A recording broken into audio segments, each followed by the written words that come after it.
Bienvenue dans cette nouvelle édition du Non-Stop Info. Voici les titres de l'actualité.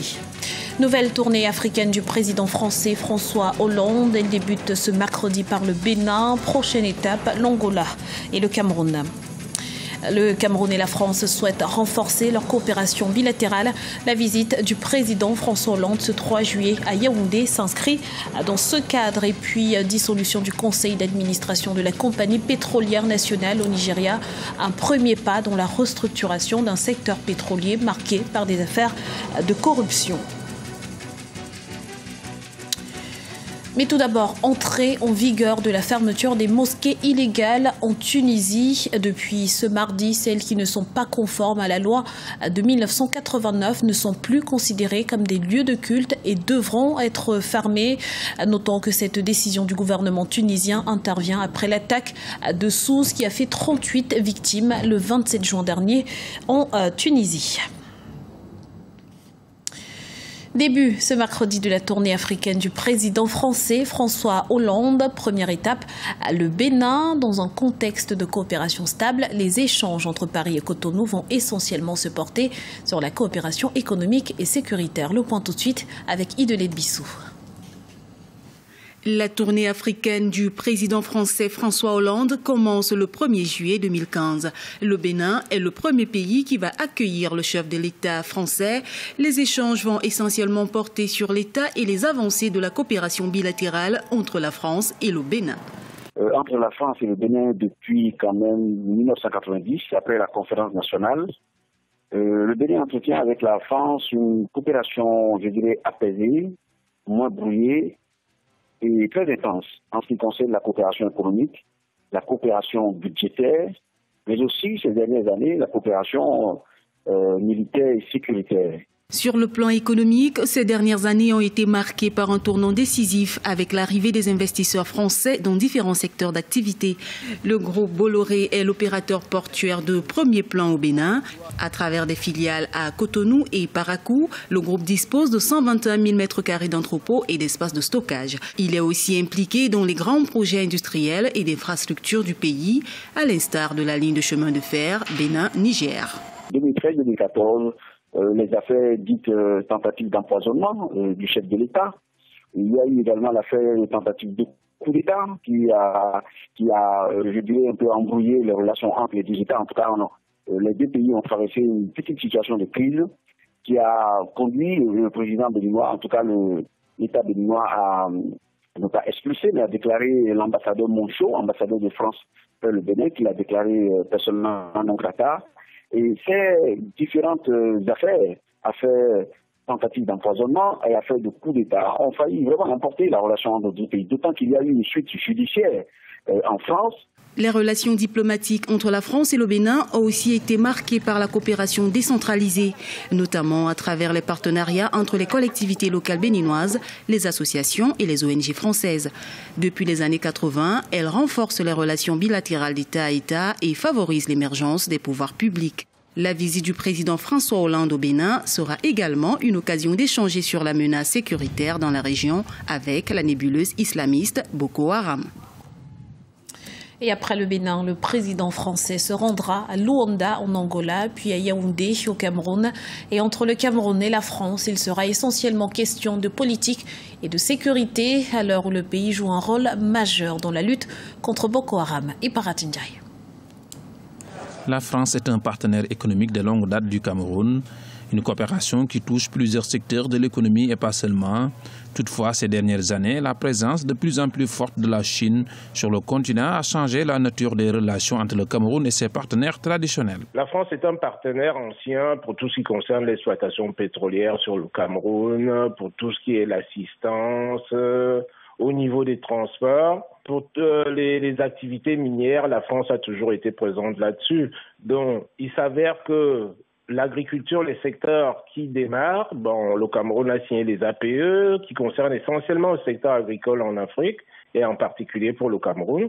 Le Cameroun ayant signé ces APE-là, sur lesquels je suis un peu dubitatif dans la mesure où j'espère tout simplement qu'on n'ouvrirait pas nos marchés pour que ça devienne, des exutoires agricoles des pays occidentaux. Donc à ce niveau-là, je pense que la France est relativement présente au Cameroun pratiquement dans tous les secteurs d'activité. Donc il s'agit, de relancer cette coopération-là parce que ça n'échappe à personne que la France est en train de perdre un peu pied sur toute l'Afrique par rapport à la concurrence chinoise qui est très très présente. L'armée du Cameroun est reconnue pour son professionnalisme dans la sous-région. Elle mène avec la coalition contre Boko Haram un combat sans précédent. Le Cameroun est lié par plusieurs coopérations de défense avec la France dans la lutte contre le terrorisme et pas seulement. C'est une coopération qui est technique, c'est-à-dire au niveau des équipements militaires.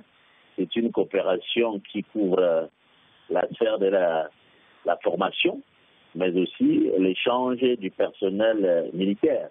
Donc, c'est une coopération qui est sanctionnée par des accords de défense. Donc, comme vous savez, une partie est publique et une autre partie secrète. Mais on peut dire que c'est deux pays alliés du point de vue de la défense. Cette alliance, on l'a vu dans la guerre de Bakassi. Pour renforcer ces liens de coopération entre la France et le Cameroun, le président français François Hollande sera en visite officielle au Cameroun ce vendredi 3 juillet. Il sera reçu par son homologue camerounais, le chef de l'État, Paul Biya. Avant son étape au Cameroun ce vendredi 3 juillet, il est attendu au Bénin et en Angola les 1er et 2 juillet 2015. Dans l'actualité également, prorogation jusqu'au 12 juillet prochain du délai de révision de la liste électorale en Côte d'Ivoire. Une décision qui fait suite au faible engouement des électeurs. En effet, à la date du 28 juin, seules 398 229 personnes ont été enrôlées sur les 3 millions de potentiels nouveaux électeurs attendus. L'acquisition de la carte nationale d'identité et du certificat de nationalité a été relevée comme principal obstacle à la participation de nombreux électeurs à cette opération. Le président Muhammadu Buhari maintient son engagement de lutter contre la corruption au Nigeria. Le 26 juin dernier, le conseil d'administration de la compagnie pétrolière publique a été dissous. Objectif, procéder à une autopsie des activités de cette structure longtemps décriée pour sa mauvaise gestion. Explication avec Deo Gracias Podo. C'était l'une de ses promesses de campagne en mars 2015. Muhammadu Buhari, élu à la tête de la première puissance économique du continent, veut assainir l'économie de son pays. Vendredi 26 juin 2015, le président nigérian décide de la dissolution du conseil d'administration de la NNPC, la compagnie pétrolière nationale, vivement critiquée pour son manque de transparence. De l'avis de certains analystes, il s'agit d'une action qui aura avant tout des répercussions positives sur l'économie du pays et par extension sur toute la filière hydrocarbures, même au-delà des frontières nigériennes. C'est d'abord au niveau de l'économie du pétrole et de la gestion du pétrole que ça devrait avoir un impact puisque non seulement on limoge le conseil d'administration, mais il y a des poursuites, il y a des enquêtes qui vont continuer pour établir les responsabilités, comprendre comment cette compagnie-là a été pendant longtemps gangrénée par la corruption. C'est un signal très fort pour dire que personne ne va être épargné justement par cette campagne de entre guillemets, main propre dans l'économie nigériane. Régulatrice de l'industrie pétrolière et productrice d'environ 445 000 barils de carburant par jour grâce à ses 4 raffineries, la NNPC était déjà citée en 2014 dans un dossier de corruption à hauteur de plusieurs milliards de dollars. Muhammadu Buhari veut donc entre autres une reddition des comptes et une transparence dans cette industrie qui aujourd'hui génère les 2/3 des revenus du pays. Un secteur certes à assainir, mais selon certains économistes, bien d'autres comme la douane restent encore à auditer. C'est certain que lorsqu'on s'attaque à des bastions établis, des bastions qui sont assez solides, on se fait beaucoup d'ennemis. Mais tout dépend de la volonté politique d'assainissement. Mais évidemment, une seule action ne suffit pas.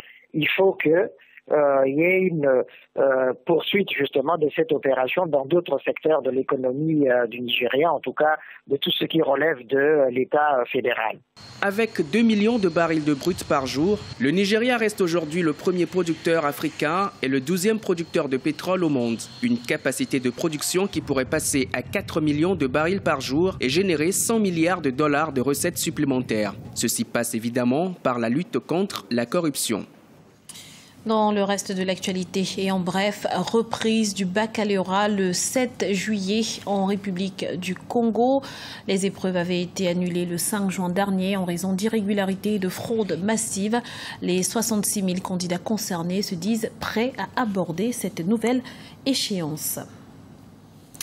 C'était le journal de la rédaction. Nous vous remercions pour votre fidélité. Dans un instant, une nouvelle édition de l'information sur Africa 24.